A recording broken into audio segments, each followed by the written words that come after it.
नमस्कार, मैं हूं दुर्ग सिंह राजपुरोहित और आज मैं आपको दिखाऊंगा बाड़मेर और जैसलमेर संसदीय क्षेत्र के लोगों के मन की बात कि आखिर वो इस बार लोकसभा चुनाव में किसके निशान के सामने अपना अंगुली का इस्तेमाल करते हैं और उसे सत्ता की चाबी सौंपते हैं। कई लोग हैं हमारे साथ, उनसे बात करेंगे कि इस बार लोकसभा चुनाव में मुद्दे क्या रहने वाले हैं और वो क्या सोचते हैं कि इस बार क्या होने वाला है। सर, सबसे पहले तो आपका नाम जानना चाहूँगा और आप क्या करते हैं ये बता दीजिए। मेरा नाम बलवीर माली है। मैं वैसे छोटा मोटा व्यापार करता हूँ, नगर पालिका से पार्षद हूँ। सबसे पहले तो मैं आपको कहना चाहता हूँ कि आपने बोला मन की बात, हम मन की बात नहीं करते हैं क्योंकि मन की बात झूठी होती है। अच्छा, हम तो प्रधानमंत्री जी के मन की बात के ऊपर आप शायद बात कर रहे हैं, लेकिन मेरा कोई आशय ऐसा नहीं था। क्योंकि ऐसे नहीं होती है। हम तो ये चाहते हैं कि यहाँ पे बिना जाति की भेदभाव की ऐसा नेता हमारा होना चाहिए। आप कांग्रेस पार्टी से संबंध रखते हैं, मैं तो आपसे ये जानना चाहूँगा कि राहुल गांधी, प्रियंका गांधी और बाड़मेर में मानवेंद्र सिंह, इस बार लग रहा है कि नैया पार होगी। नैया क्या पार हो गई, समुद्र पार हो गया हमारा तो कब के जीत। मतलब अटल बिहारी जी को जसवंत सिंह हनुमान के रूप में मिले थे और आपको मानवेंद्र सिंह हनुमान के रूप में मिले। हमारे को तो हनुमान नहीं, राम के रूप में मिले हैं। बिल्कुल, बहुत इनका भरोसा है। आपने बहुत चुनाव देख लिए साहब, इस बार आपको क्या लगता है चुनाव में क्या होने वाला है? चुनाव में कांग्रेस जीतने वाली है। कैसे जीतेगी साहब? क्या लगता है आपको? पिछले चुनाव में तो आ रहे थे क्योंकि मोदी लहर थी, इस बार भी बता रहे कि मोदी लहर है थोड़ी बहुत। कोई मोदी लहर नहीं है, ठीक है, कांग्रेस लहर है और जीतेगा मानवेंद्र सिंह, लेकिन भारी वोटों से जीतेगा। अच्छा, एक और चीज बताइए साहब, मानवेंद्र सिंह थोड़े समय पहले बीजेपी में थी, इस बार वो कांग्रेस में आए, तो पुराने जो कांग्रेसी जो टिकट मांग रहे थे उनको नहीं मिली, इससे नुकसान नहीं होगा? कोई नुकसान नहीं होगा, इससे क्या नुकसान होगा और फायदा होगा। नुकसान किस लिए? अच्छा, कुछ युवा भी। सर, आप क्या मानते हैं क्या होने वाला है इस बार और पब्लिक क्या सोच रही है कि इस बार किसको जिता रहे हैं आप लोग? बिल्कुल, मानवेंद्र सिंह जी जीतेंगे बाड़मेर से और एक साफ छवि के नेता हैं।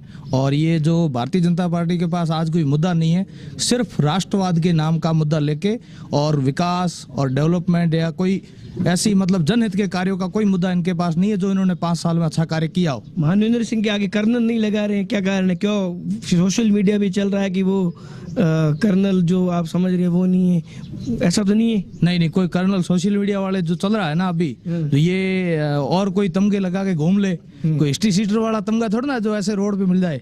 मतलब आपका निशाना कहाँ है ये बता दीजिए। ये निशाना सा व्यक्तिगत प्रत्याशी के ऊपर है। अच्छा। कोई हिस्ट्री सीटर वाला तमगा थोड़ा ना जो कहीं से झगड़ा करके टंटा करके तमगा लेके आ जाए। ये जो सीने पे मेडल लगते हैं ना, वो माननीय प्रधानमंत्री जी के पास भी नहीं है, वो मानवेंद्र सिंह जी के पास है। वो कोई चोर बाजार दिल्ली वाली में थोड़ा ना पैसों के बलबूते मिल जाता है कि लेके आ जाओ। बड़े तल्ख तेवर है साहब। अब कुछ और लोगों से भी बात करेंगे। सर, जीएसटी ने क्या कुछ कमाल किया या नहीं किया? नहीं, उल्टा व्यापारियों को रुलाया है। अच्छा, लोग तो कहते हैं कि साहब मोदी जी ने बहुत बढ़िया काम किया और फिर से इस बार लौट के आ रहे हैं। नहीं, इस बार तो आने का सवाल ही नहीं है किसी भी हालत में। सर, लोग परेशान हो गए हैं जीएसटी से, ना कोई इनका तरीका है ना कोई इनका रास्ता है सही। मुद्दे क्या रहने वाले हैं चुनाव में? मुद्दे इस बार क्या, अगर आपको लगता है कि इस बार मोदी जी नहीं आ रहे हैं, बाड़मेर से इसका मतलब बीजेपी का मतलब कोई मतलब ना जीतने की संभावना ही नहीं है। अच्छा, हाँ, प्योर मानवेंद्र सिंह ही जीतेंगे। कारण क्या मानते हैं मानवेंद्र सिंह की? वो कौन सी खास बातें हैं जो उनको चुनाव जिता सकते? दोनों कैंडिडेटों में से वो बेहतर है, सबसे बेहतर है वो। अच्छा, ठीक है। अच्छा सर, एक ये बताइए कि आप क्या मानते हैं, मोदी जी आ रहे हैं?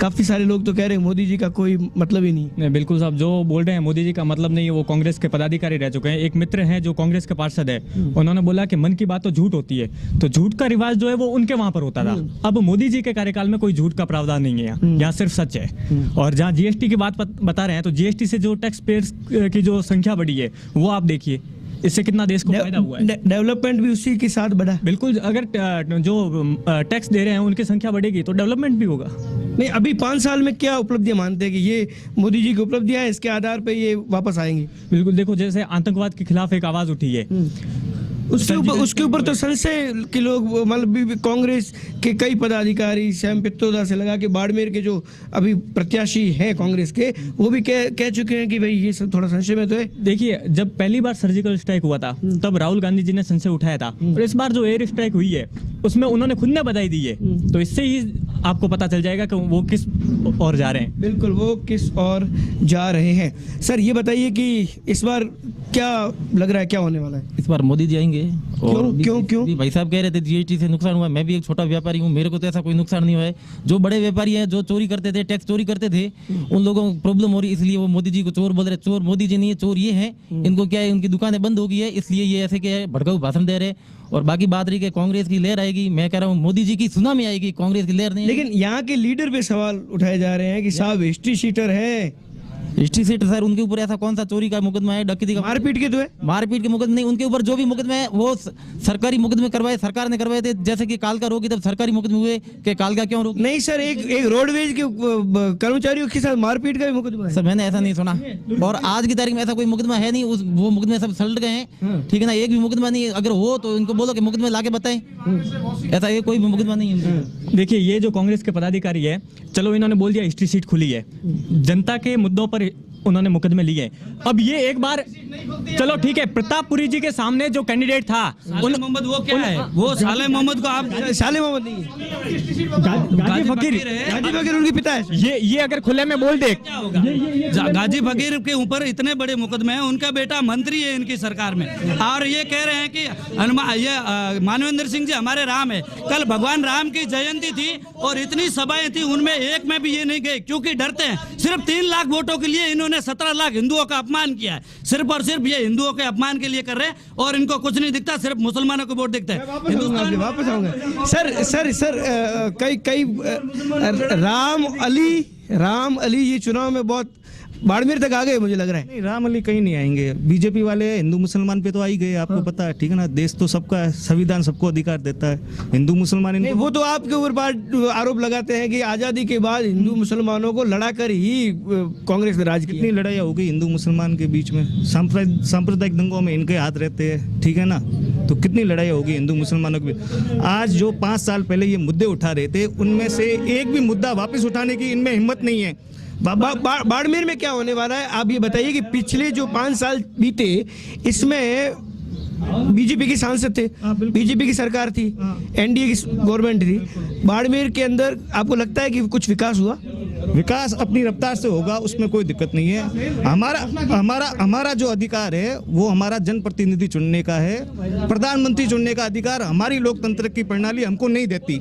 ये मोदी के नाम पे इलेक्शन लड़ रहे हैं, मोदी के नाम पे वोट मांग रहे हैं, लेकिन मेरा वोट मोदी को नहीं जाता। मेरा वोट जाएगा या तो जाएगा कैलाश चौधरी को या मानवेंद्र सिंह को, दोनों में से जो साफ छवि का नेता है, ईमानदार नेता है, उसको मेरा वोट जाएगा। बहुत शानदार बात कही आपने।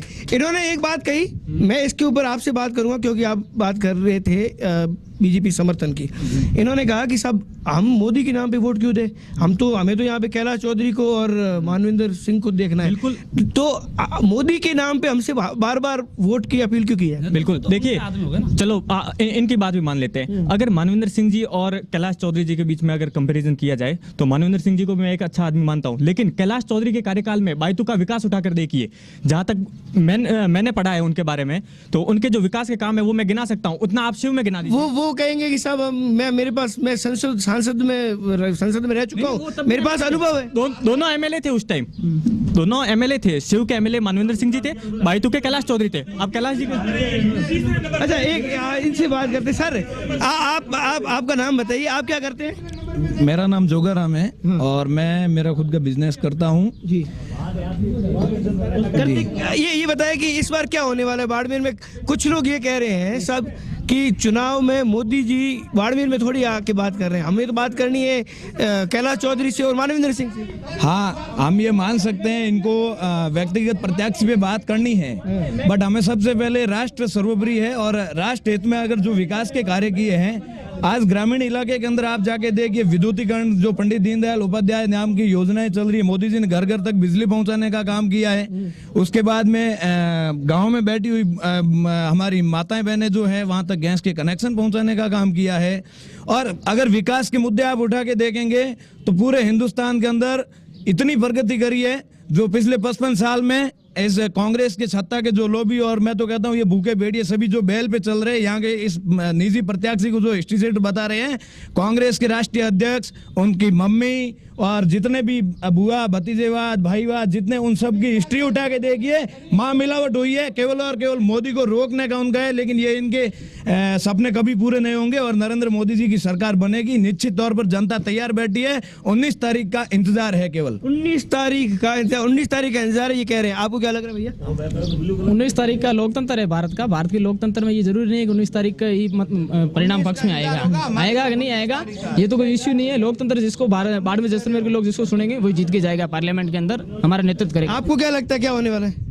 हमारे को लगता है कांग्रेस सरकार बन रही है राजस्थान के अंदर। सेंटर में है ऑलरेडी, सेंटर में भी आएगी सरकार कांग्रेस की। क्या मुद्दे क्या रहेंगे? कांग्रेस के मुद्दे मैं बीजेपी के मुद्दों की बात करता हूँ। बीजेपी ने जो अपने जो मुद्दे वेरीफाई किए उसमें कांग्रेस के मुद्दे, कांग्रेस ने कहा कि मैं रिजर्व जो अपनी SC/ST और OBC के जो बैकलॉग 22 लाख पद सेंट्रल के अंदर पड़े हैं उन पदों को भरेगी और प्रत्येक युवा को, जो बेरोजगार युवा को 3000 रुपए राज्य सरकार की तरफ से, 35 रुपए बालिकाओं को, हमारी बहन बेटियों को मिला जाएगा, ठीक है।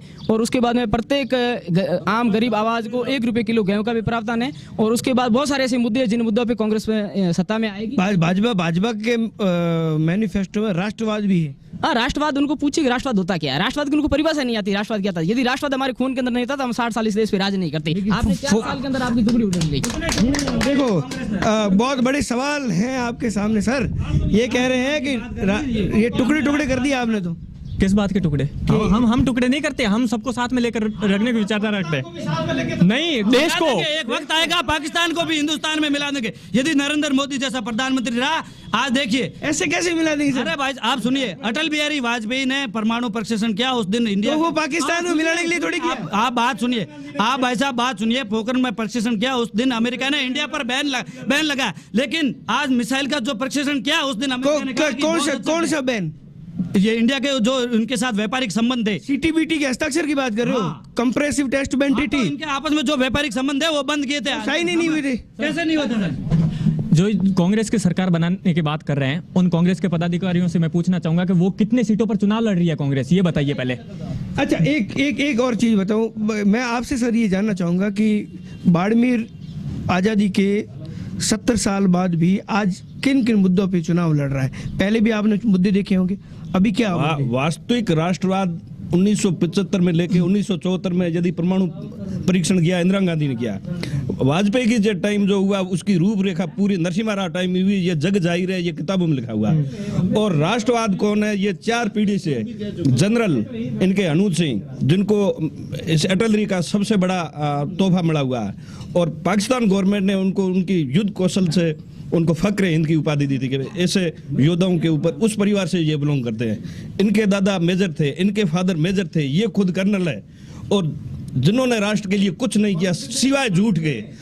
इनका जो नैया पार करने वाले सुखदेव सिंह गोगामेड़ी और हनुमान बेनीवाल है, जो जाट को SC/ST को आपस में लड़ा के, भाई को आपस में लड़ा के ये अपना नैया पार करना चाहते हैं। दुनिया समझदार है और सब समझ चुकी है, ऐसे उच्चकों के साथ नहीं चलेगी। नहीं, आप एक बात बताइए कि चुनाव में क्या मुद्दों में परिवर्तन क्या आया? आज भी जब मैं मानवेंद्र सिंह से हमने बात की कई बार, वो कहते हैं कि पानी का जो मुद्दा है इसके ऊपर चुनाव लड़ा जाएगा। ये तो अमृत नाटा से लगाकर उससे पहले जब तन सिंह जी चुनाव लड़ा करते थे तब भी ये मुद्दा था। साहब, पानी की जो मूलभूत सुविधा, इसके लिए जो भी योजनाएं बनी है ये कांग्रेस टाइम में बनी है, और काफी जब भी ये बीजेपी की सरकार आई उसको काम को रोका है।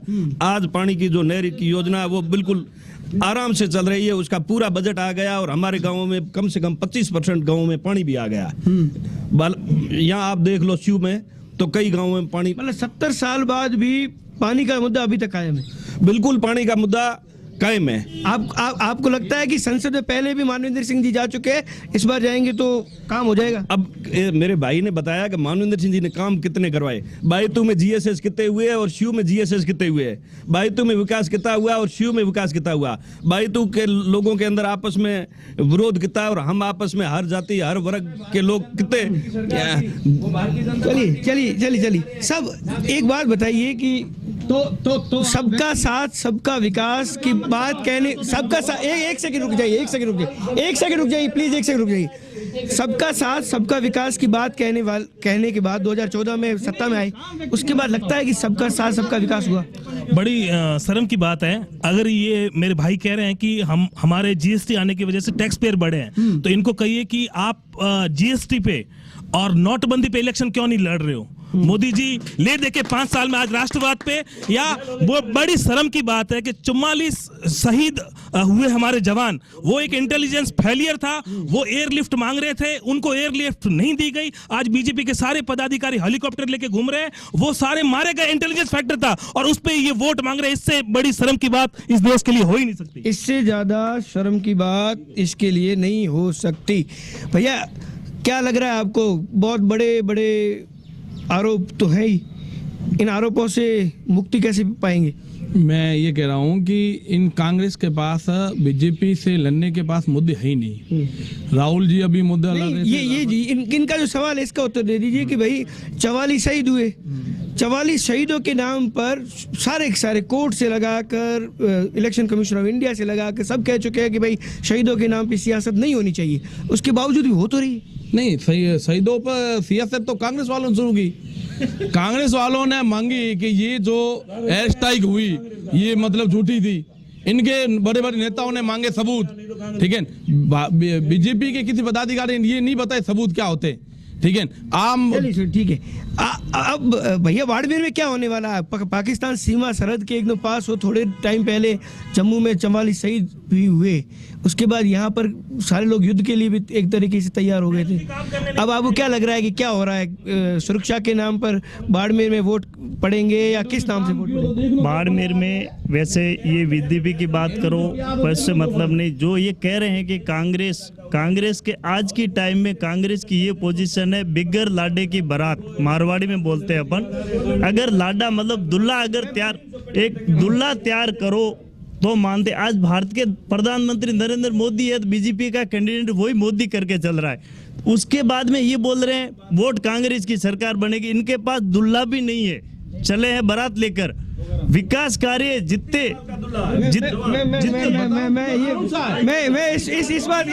इस बात का जवाब लेता हूँ। इस बात का जवाब एक सेकंड इस बात का जवाब। सर मुझे एक चीज बताइए कि इनका ये कहना है कि हमारे पास तो मोदी एक घोषित नेता है कि वही प्रधानमंत्री बनने हैं, लेकिन आपके पास तो कोई विकल्प ही नहीं है। राहुल गांधी जैसा 35 साल का नौजवान है।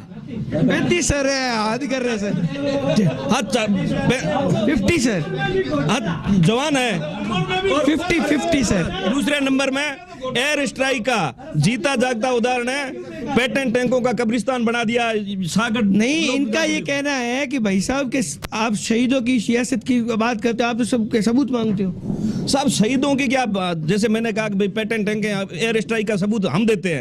जाके तनोट के अंदर और भावलपुर के अंदर जाके देख लो। चलिए मैं बात करता हूँ। सर एक बात बताइए, युवा जो है वो मतलब बीजेपी का ये दावा है कि युवा सारे बीजेपी के साथ है, बहुत बड़ी पार्टी है हमारी। सबसे झूठी बात है इनकी। इन्होंने जो पिछली बार जो अपनी योजनाओं में वादा किए थे कि युवाओं को नौकरी देंगे 15 लाख युवाओं को, तो 15 लाख तो दूर की बात है, अभी तक इन्होंने 2 लाख युवाओं को नौकरी नहीं दे पाए। दूसरा ये कह रहे हैं कि हमारे पास में नरेंद्र मोदी जैसा नेता है, तो इनके पास में एक मात्र नेता है जो हिटलर की तरह शासन कर रहा है, और हमारे कांग्रेस के पास में ऐसे अनेकों नेता है जिसके अंदर प्रधानमंत्री बनने की सक्षम। लेकिन आपके मैनिफेस्टो में एक सेकंड भाई, आपके मैनिफेस्टो में एक विशेष धारा हटाने की बात जो है उसको ये कहा गया कि हम नहीं हटने देंगे, ठीक है। इससे लगता नहीं कि पब्लिक का जो इंटरेस्ट है वो थोड़ा कोई ऐसी कोई धारा को हटाने की बात जो कह रहे हैं ये नहीं, ऐसी कोई बात नहीं है। ये जो जिस तरीके से ये भ्रम फैला रहे हैं, ये सारी मैनिफेस्टो में, सर मैनिफेस्टो में नॉर्थ ईस्ट के अंदर इनको पूछिए कि दो स्टेट के अंदर वो भी मंदिर बना इनके पदाधिकारी आए, मैं इनसे बात कर रहे हैं अफसा की धारा हटाने। अफसा की धारा दो स्टेट के अंदर इसी वर्तमान मोदी जी की सरकार ने अफसा की धारा को हटाई है। तो जब आप किसी दूसरे राज्य में आपको लगता है कि यहाँ अफसा नहीं लगना चाहिए? अगर वो कश्मीर में भी अफसा हटता है तो इसमें क्या कश्मीर भारत का अंग है? लेकिन शक है क्या इनको? लेकिन ये पाकिस्तान की तरह ट्रीट क्यों कर रहे हो उसको? कश्मीर भारत का अंग है। स्थितियां माकूल नहीं है ना, स्थितियां माकूल नहीं। 44 जवान मारे, सुनो, 44 जवान मारे गए, ये एक इंटेलिजेंस फेलियर थी। 3 आदमी घुस के सेना के इंटेलिजेंस फेलियर तो फिर हो सकता है सर। 72 लोगों को, फौजियों को मार दिया। ये मुझे ये बताइए, आज इमरान खान जिसके नहीं, ये कह रहे हैं कि 450 आदमियों को मारा गया अभी एयर स्ट्राइक के अंदर। मैं ये जानना चाहता हूं कि आज भी इमरान खान यहाँ पर मोदी की सरकार बनाना क्यों चाह रहे हैं? इसीलिए हम मैं वापस आता हूँ आपके पास। सर इनका ये कहना है कि 370 राम मंदिर, वो सारी बातें कहने के बाद आप सत्ता में आए, किया कुछ भी नहीं आपने। नहीं, ये इनकी गलत बयानबाजी है। राम मंदिर के लिए हमने कतई ये नहीं कहा था, ये कोर्ट का सब जुडिशियल मैटर है, इसमें कभी नहीं, ये कतई झूठ बात है। और राम मंदिर क्या कांग्रेस पार्टी बनाएगी? क्या आप बता सकते हैं कोई एक इनमें से कांग्रेस वाला कह दे कि हम राम मंदिर? आपने नहीं बनाए, हम बनाएंगे क्यों नहीं? भारत आप नीचे बैठ राम मंदिर का जो है वो ताला हुआ है, वो कांग्रेस राज में खुला है। आप नीचे बैठिए प्लीज। आप मुझे बताइए सर, 370 हटाने की बात तो कही थी आपने। देखिए आप कांग्रेस के भाई बैठे हैं, अपने दिल पे हाथ रख के ये कहिए कि भारत के अंदर कश्मीर की समस्या जो है वो क्यों है और कैसे है, किसी से छिपी नहीं। और ये समस्या भारतीय जनता पार्टी के अलावा कोई यहाँ बैठे हुए अगर ये कह देगा हम सुलझा सकते हैं तो हम हमारे सामने बोले, हम वापस उनका जवाब देंगे। ये आपने सुलझाया कि नहीं सुलझाया? हमने इतना सुलझा दिया, हमने इतना सुलझा दिया कि आज किसी की इतनी ताकत नहीं है। राष्ट्रपति शासन है? नहीं, राष्ट्रपति शासन तो उनकी वजह से है, लेकिन सरकार आपने पीडीपी के साथ चलाई, उसके बाद गिराई आपने। सर हमें कतई देश के हालात के साथ में जैसी परिस्थिति है उसमें हमने किया तो देश के, मतलब बीजेपी की अनुकूल परिस्थिति है या देश की? हम तो देखिए, बीजेपी तो राष्ट्र भक्त पार्टी है, राष्ट्र के हित के लिए काम करेगा। देखिए, पहला सिद्धांत देश है हमारा, हम पार्टी भी छोड़ सकते। सर मैं आपसे देश के लिए मैं आपसे सर, राष्ट्रवाद की क्या परिभाषा समझे? देश सर्वोपरि, कांग्रेस में परिवार सर्वोपरि। अच्छा, देश सर्वोपरि है, देश के लिए हम हमारी पार्टी तक, जिसमें पहले हमने इसका आकलन कैसे करेंगे? इसका आकलन हमारे कार्यों से देखिए आप। हमने कांग्रेस के कार्यकर्ताओं में आप उनसे पूछिए कि पिछले 70 साल की जो कार्यशैली रही, हमारे सामने पूरा इतिहास पड़ा है। इतिहास में हर नेता को उठा के देख लीजिए। जब आप देश को सर्वोपरि मानते हो तो देश के हित की बात करनी चाहिए।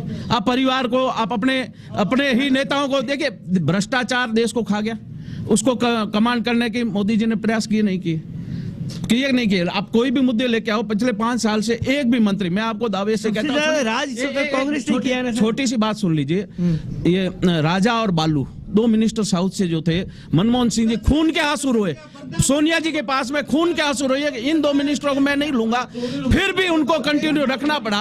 और इतने वर्ष आज एक मंत्री ये राष्ट्रवाद या देशभक्त की जो बात है ना, वो सबसे बड़ी ये है, सारे जेल जाएंगे, तैयारी हो चुकी है, सारे जोर जाएंगे।